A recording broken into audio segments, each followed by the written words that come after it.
very pretty now. We have to wait for the thing to go. Hey everyone, welcome back to my channel. We're actually at a homestay right beside the river for V-Day, and today I have the loveliest fiance. So with each episode, he becomes more visible to the naked eye, and we have him in the flesh today. And we're actually gonna go through a couple of questions that you guys have asked about navigating a interracial relationship. So as you can tell, we are interracial. We are both different races. So that makes us the subject matter expert of this topic. So now, without further ado, are there some tough habits that you each have that annoy the other person? How do you guys perhaps meet in the middle when it comes to different thinking or habits? Okay, let's start from the habit number 99 and then we go down the list. Yes. Okay, the most irritating habit that's probably very innate to Singaporeans is rushing all the time for no reason, even like rushing for the bus even though you can take the next one, or rushing for the car even though the car can wait for you. Yeah. So many other instances where you rush for no particular reason. You can just wait and chill. So I think where I come from Belarus, also in Germany where I lived in the last 10 years, people like more chill. Yes. They take their time. So yeah, I think this like the biggest thing that was maybe stressing me out in the beginning, but I think now kind of both of us trying to like offset it, like maybe my slowness and your rushness. So right now I'm somewhere in the middle. Yes. I try to be a bit faster and you're trying to be a bit slower. Yes. But I think the tough habit is that sometimes you and I, we don't understand each other. Our English is very different. I think sometimes he will take things very literally, and in the way where I'll tell him, can you help me unload or like hang the clothes? And then he'll like, you will need me to explain the steps to you, like take out the clothes from the laundry How is it culture and then related? hang it. Huh? Is it not? No. Maybe it's the English that is a bit hard to understand. Maybe it's your Singlish, so yes, correct.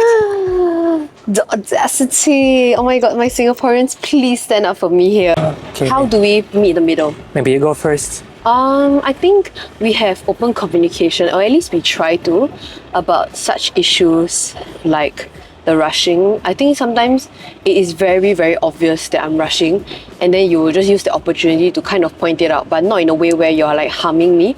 Like you're intentionally saying, oh, like it's not because I hate you, or it's not because of like malice, but it's because you feel like it affects the both of us. Meeting in the middle part is not really about the interracial communication. It's more about communication in general.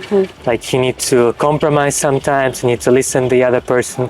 So I think, yeah, it's like a mixture of these small communication skills, and it's not really tied to like any particular race. It can be a Singapore couple, have like some problems, and so yeah, I think just communicate better. Could you please share 2 hardest life lessons that you have learned throughout this journey? Probably one is indirectly related to the interracial, but it's LDR.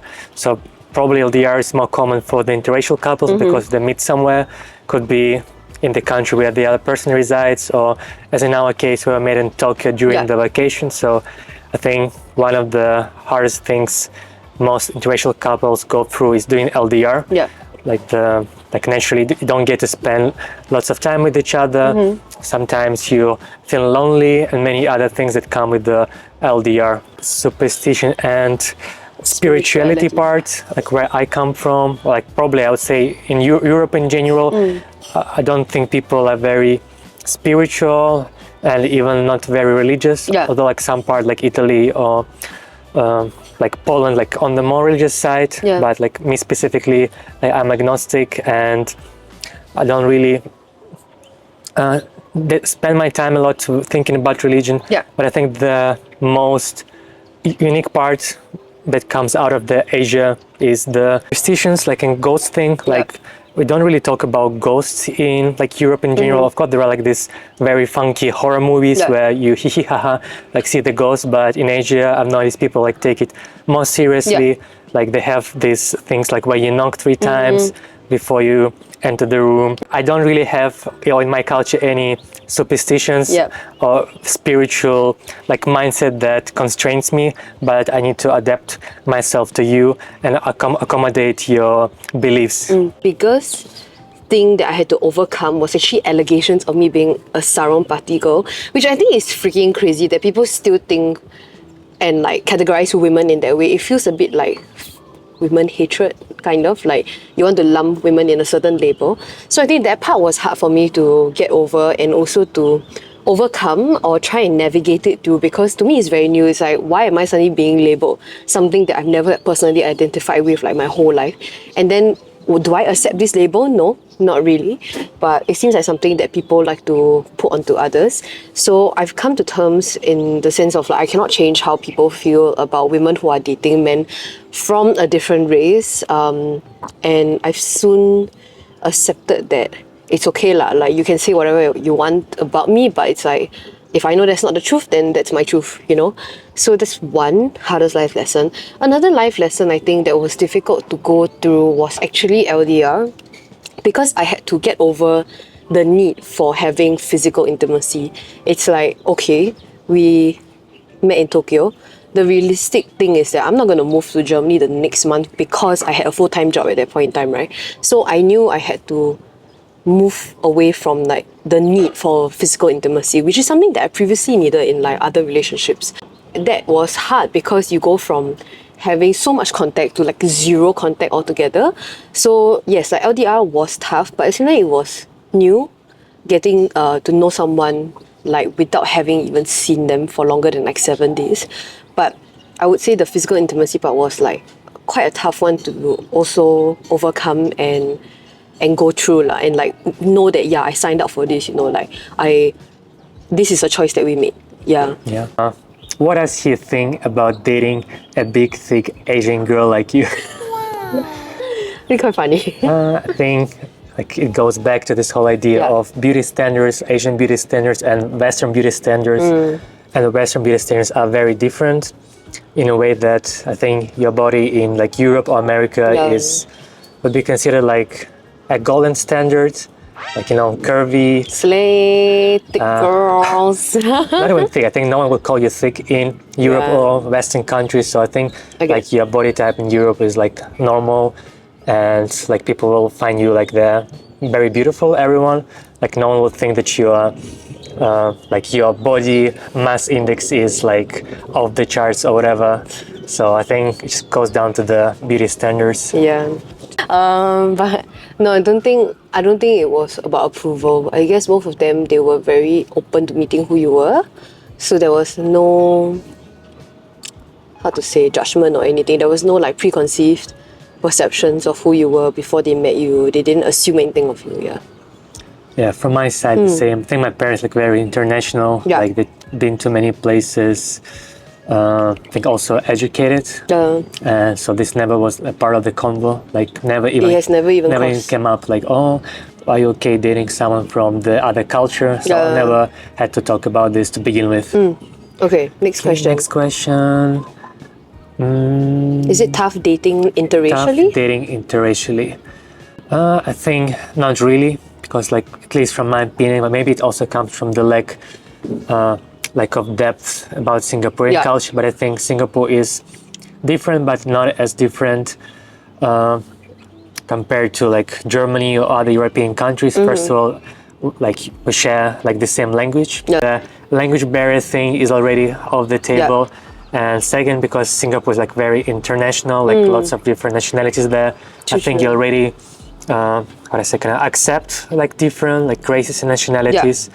And in general, you are very tightly integrated into what's happening in the Western side of the world. And I think this combination of culture, Singapore, where I come from, made this whole transition or dating each other easier. We never really had to adjust ourselves to the culture as people, for example, in Korea and Japan do, many layers of culture that even maybe after 20 years you won't be able to learn. But I think in our case, there are not many layers that make our communication relationship difficult. Okay, so I think to answer the question, tough dating interracially, right? Something did pop up in my head as you were speaking, because you were mentioning how you feel that on the baseline there is not much difficulty, like no language barriers, and Singapore is being like one of the most highly populated like commercial plots, right, in the world. So my take was that actually sometimes I would say it is a little bit tougher. The Singaporean culture in itself, we have certain characteristics that may not fully align with people in the Western side. So things like respecting the traditional kind of way of dating, where people, you know, don't move in with each other. These kind of things are still very prevalent, maybe to some of the people that are watching this video today. But also, like, from answering my own perspective, I thought there was no issues. It's just that I would consider that maybe there might be some tough things that will pop up for other couples who come from one party comes from Singapore, the other one comes from a different part of the world, just purely because of the way that we date in Singapore is super different compared to like you know, your side of the world, where it's a lot more liberal, people speak more freely. But in Singapore, sometimes we have like things that are quite archaic, like, oh, you cannot kiss on the first day, or like you have to like go out 3 times before you know whether this person is really into you, or you have to you know, these kind of like dating habits that I don't think you experience, right? So I think that's a different side where maybe someone who's new to dating interracially will face, you know, there's a difference in dating cultures.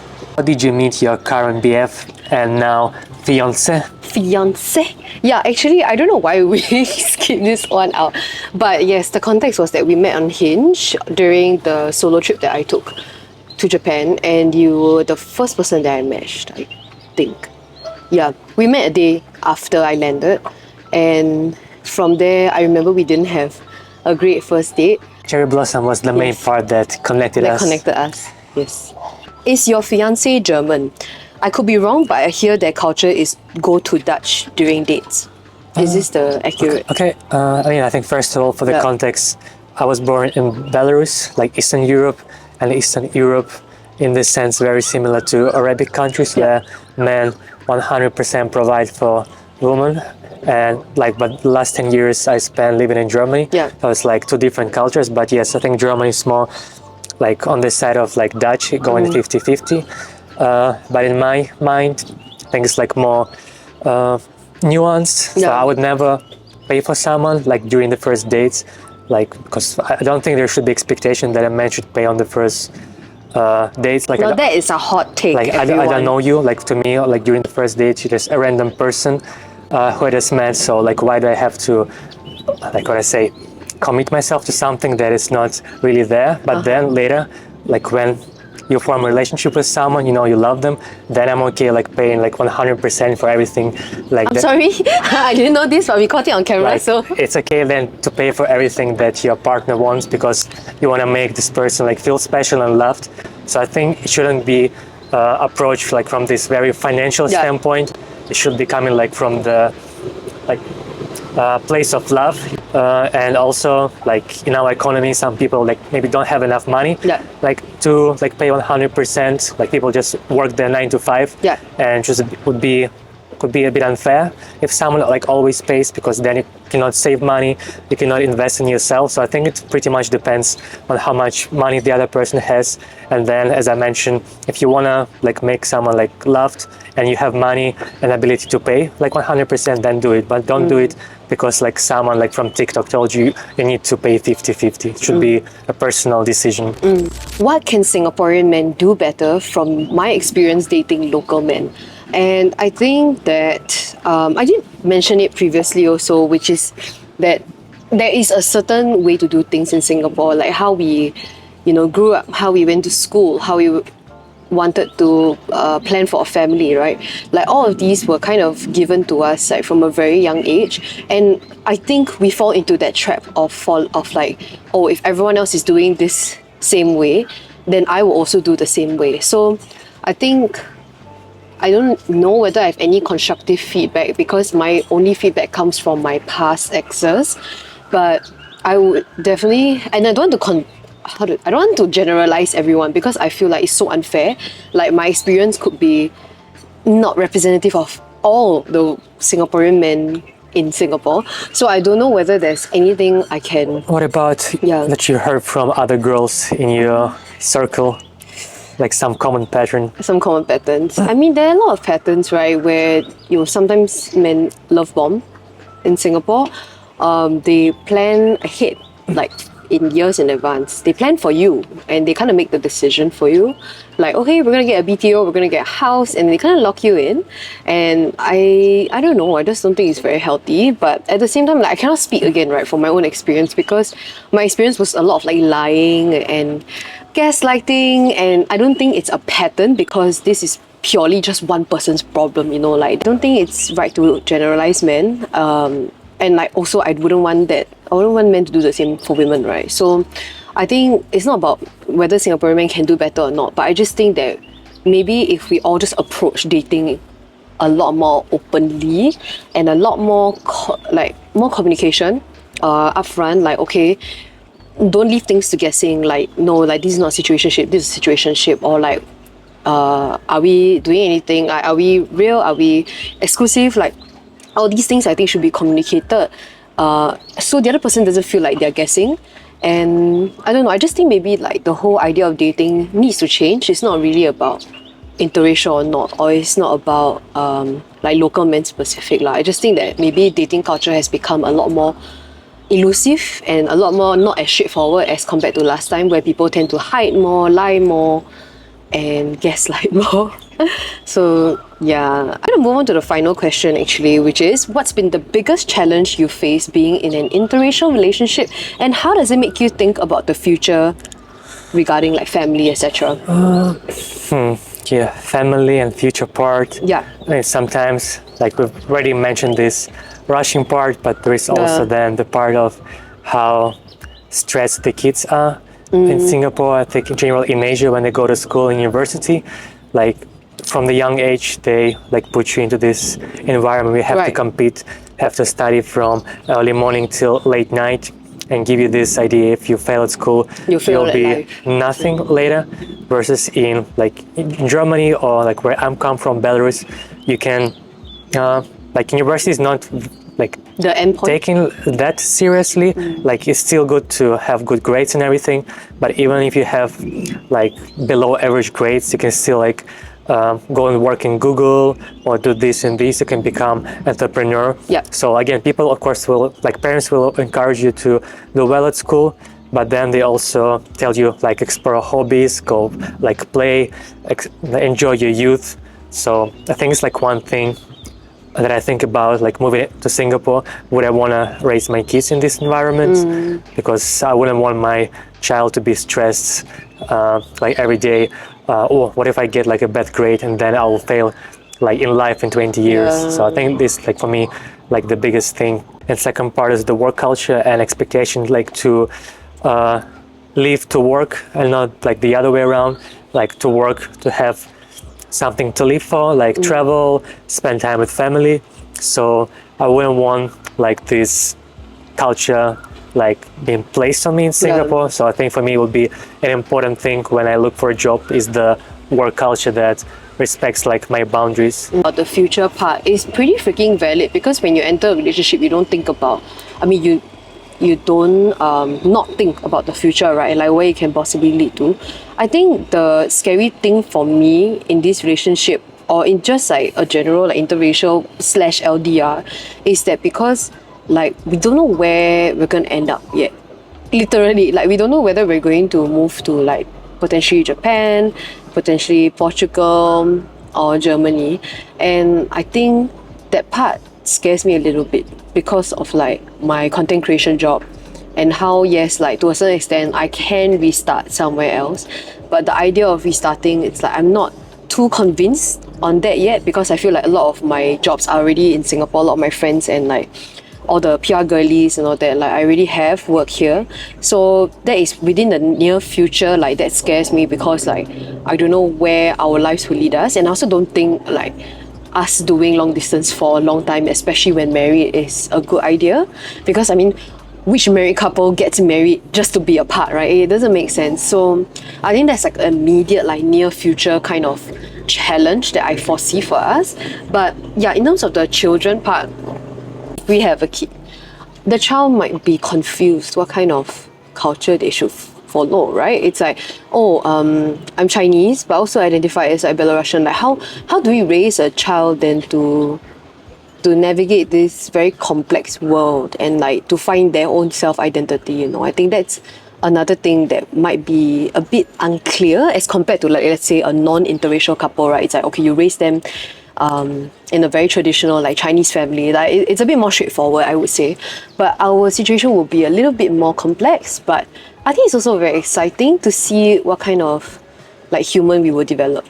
Sorry, is that such a weird way to like describe it? But yeah, I think that would be another way. Like, how do you raise a child then, you know, or how do you inculcate some beliefs in the child? Like, do they follow the more westernized ideals or more Asian style? So I think that would be quite an interesting one to navigate. What would you recommend and suggest to people who are experiencing the same thing or entering interracial relationship?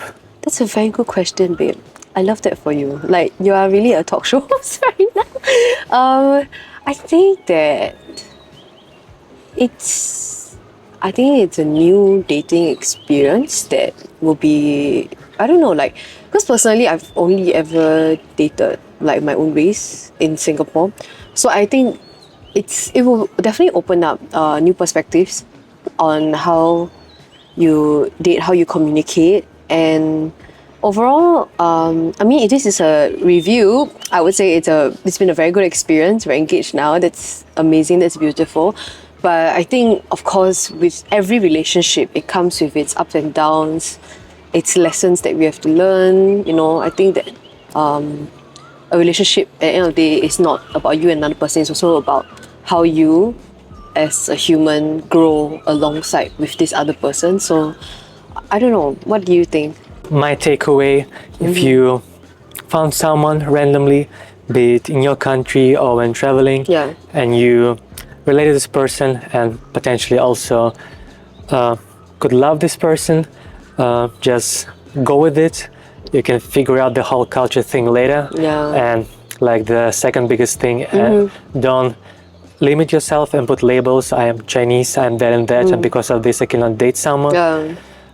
Things like like intersubjective reality, or like a construct that people put on each other. Again, it's like in the end comes down to like two people loving each other, and like that's what matters. I love this. Thanks for being a co-host again on my YouTube channel. Anyway, so he is not on social media, but we love a supportive fiance who supports my dreams to become a YouTube star. And yes, thanks so much for watching, everyone, and please leave us any... Sorry, there are lizards here. Leave us any questions in the comments, anything you liked or disliked about this comment, leave it all there and we will reply them. So yeah, see you guys in the next episode. Bye! Say bye! Bye!